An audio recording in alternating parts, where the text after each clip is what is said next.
За хөдөлтөрөгчийн мэдрэгч маань энэхүү яндан дээр суурилж яадаг. За банк нэг хөдөлтөрөгчийн мэдрэгч бол энэ байна. За энэний утаснуудыг та бүхэн харах хэрэгтэй.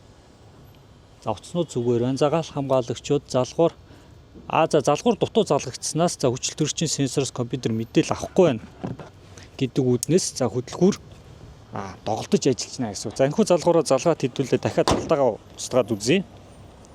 Өнөөдөр би та Lexus HS 250 марк автомашины чек инжин ассан энэхүү алдааг бас оншилж та бүхэндээ үзүүлье. За OBD төхөөрөмж холбогддог залгуур нь яг ихэнх машины ерөөхдөө өрүүлийн доотлолт доошоо байрлаж идэг. За ингээд OBD-тэйгээ хэрхэн холбогдох тухай, за аппликейшн хэрхэн татаж ажиллах тухай та бүхэндээ заавар хүргэе. За та бүхэн гар утасных App Store болон Play Store руу ороод за хайлт хэсэг дээр Digital Garage гэдэг бичээд өгнө. За энэ Digital Garage-ийг гараад ирнэ. За шар логотой Digital Garage гэсэн app маань гараад ирнэ. За app дээрээ дата download хийгээд датад авчихна. За энэхүү аппликейшн маань яадаг вэ гэхээр автомашиныхаа усын дугаарыг энэ дээр оруулахад зөвхөн таны автомашин тохирох хэлбэрүүдийг санал болгодог давуу талтай. За OBD-г олбохын тулд баруун доотлын хүний зурган дээр дараад гэх юм бол нэвтрэх шаардлагатай. Та бүхэн энэ дээр утасны дугаараараа нэвтрэх. За нэвтэрч орсны дараа одоо таны профайл дээр машинууд харагдах болно. За энэ дээр машин онцлог гэдэг хэсэг байгаа. За машин онцлог гэдэг хэсэг рүү ороод за OBD-тэй холбогдох гэж дарах юм бол одоо доор залгацсан байгаа OBD төхөөрөмжтэй холбогдно. Нэр OBD төхөөрөмж байхгүй бол дэлгэрэнгүүдээр дараад худалдаа авалтыг бас хийх боломжтой. За ингээд OBD-тэйгээ холбогдъё. За энэ дээрээс машинаас сонгоно. За HS 250 гэдгээ сонгоод өгчин. За энэ бол таны Bluetooth асаалтаа байх шаардлагатай мөн таны гар утас интернет холбогдсон байх шаардлагатай.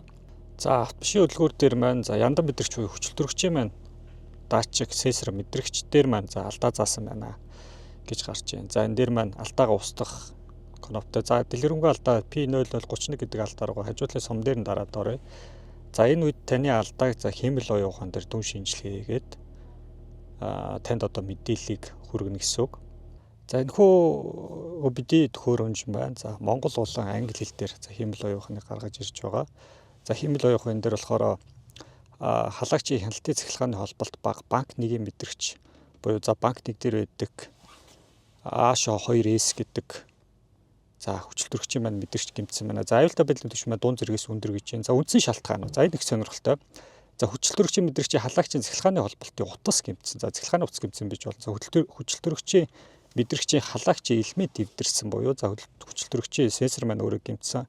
За ECM буюу компьютерийн халагчийн цахилгааны холболтын драйвер дэвдрэлтэй мэдрэгчийн газар дуулын холболт муу холбогчийн терминалууд дэвдрэлтэй гэж байна. За болцсгүй шин тэмдгүүдгүй чек инжин гэрлсэн. За мэдээ чек инжин гэрлсэн. За түлшний эдийн засаг буурах буюу за түлш их эднэ гэсэн үг.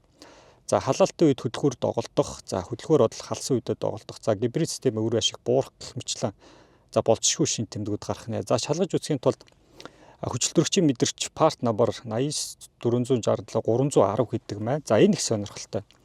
За энэ маань зөвхөн таны автомашин таарах хөдөлтөрөгчийн мэдрэгчийн маань OIM код гэсэн үг. Та энэхүү кодыг барьж аваад Google дээр тавих юм бол за яг таны одоо машин тохирох за сэлбийг санал болгоно гэсэн үг юм. За буцаад за хөдөлгөөрөө нэг устгахд арчээ. За устгах гэдээ арчина. За устгах гэхээр за хянах самбар дээрээс маань чек инжин маань байхгүй болчихно.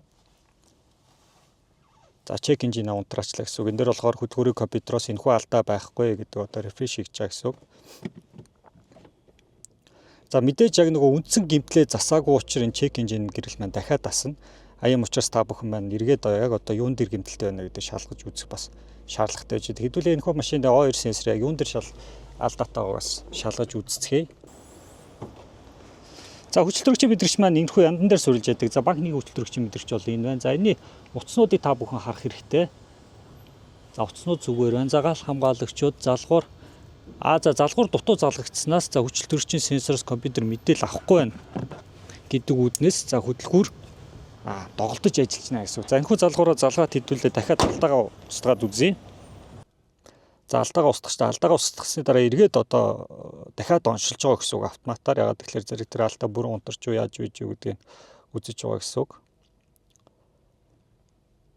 За ингээд автомашин маань алдаагүй боллоо гэсэн үг. За саяны гэмтэл тэн дээрээ байжээ гэсэн үг. За ингээд та бүхэн маань яг яаралтай нөхцөлд өөрийнхөө машиныг богино хугацаанд бас онцлох боломжтой болж байгаа шүү. За жолооч бүрийн халаасан дах за Монгол инженерүүдийн зохион бүтээсэн анхны AI-тай холбогдсон OBD төхөөрөмжийг та бүхэн манай Digital Garage аппликейшнаас худалдаж аваарай. За OBD-ний маань үн 55 мянган төгрөг. За нэг сарын одоо онцлогооны ирэх маань дагалдаж ирнэ. За урьдчилан захиалга хийсэн оны өмнө захиалсан бүх хэрэглэгч нартай бид энэ өдрөөс 6 сарын эрхийг бас мөн бэлгэлж байгаа шүү. Гэвь та бүхэн маань за Монгол инженерийн тухай бүтээлийг дэмжиж Digital Garage аппликейшнаас худалдаа авалт хийгээрэй. Баярлалаа та бүхэндээ.